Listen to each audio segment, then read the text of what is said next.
Bismillahirrahmanirrahim. Alhamdulillahirabbil alamin wassalatu wassalamu ala sayyidil awwalin wal akhirin sayyidina Ahmad sayyidina Muhammad wa ala alihi wa ashabihi wa li baitihi wa dzurriyyatihi ajma'in.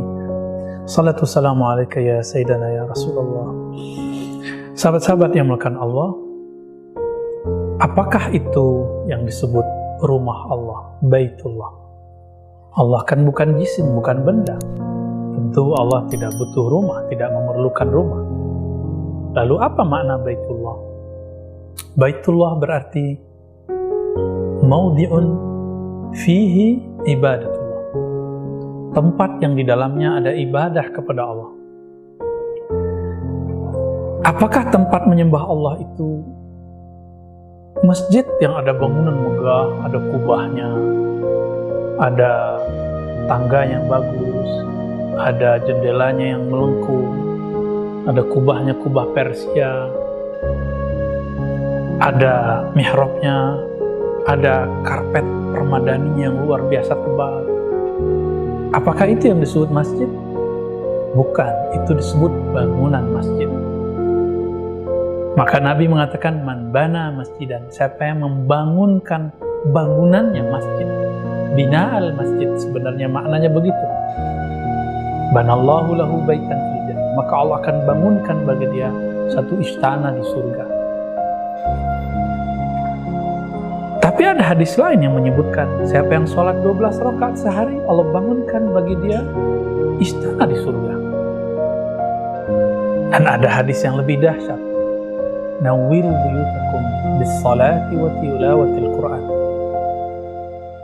Terangilah rumah-rumah kamu.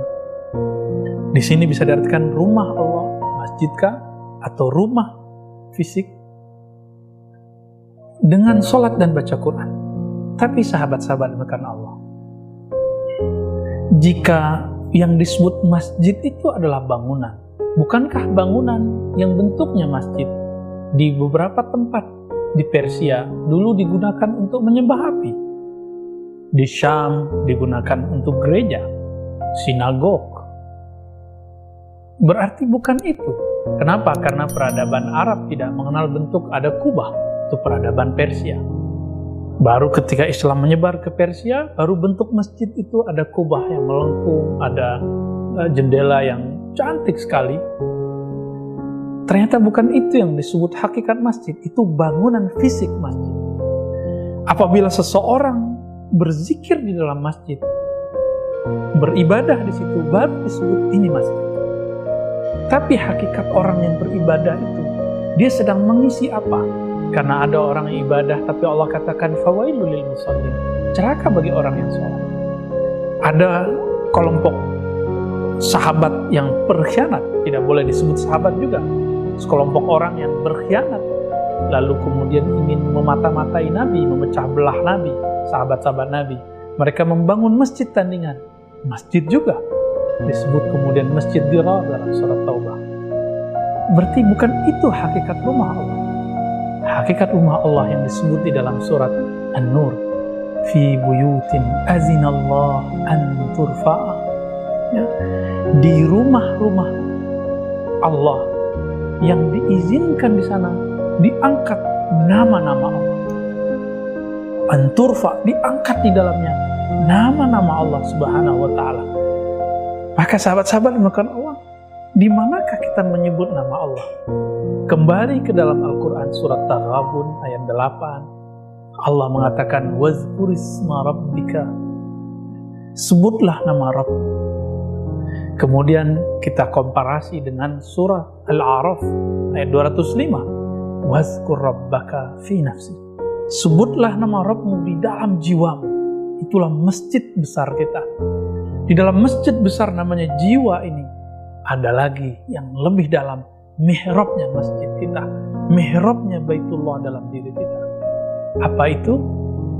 Ala bidzikrillah tatmainnul qulub. Ketahuilah hanya dengan menyebut nama Allah, maka kolbu menjadi tenang. Mihrabnya jiwa manusia menjadi damai dan tenang. Disitulah kita berzikir kepada Allah. Itulah hakikat yang disebut masjid. Kalau bukan ada itu, maka suatu bangunan tidak akan dimuliakan oleh Allah. Suatu tempat yang secara bentuk, secara arsitektur, sudah bentuknya seperti masjid. Namun jika di dalamnya tidak ada ini, maka dia disebut masjid dirar, karena dia ingin memecah belah umat. Namun masjidnya sederhana, Masjid Nabawi. Tiang-tiangnya dari batang kurma, anyaman-anyaman daunnya dijadikan sebagai atap masjid. Namun dahsyat sekali, kolbu-kolbu para sahabat berzikir di dalamnya. Maka itulah yang bercahaya sampai sekarang. 1400 tahunan lalu, tapi cahayanya masih bersinar sampai hari ini, dan kita bisa merasakan masjid-masjid yang hari ini semuanya adalah turunan dari masjid-masjid di sana. Dan kolbu yang berzikir hari ini adalah kolbu-kolbu yang mendapatkan sinar dari sana melalui nasab-nasab keilmuan, nasab-nasab zikir. Maka sahabat-sahabat karena Allah, kenalilah mihrab di dalam diri kita, masjid di dalam jiwa kita.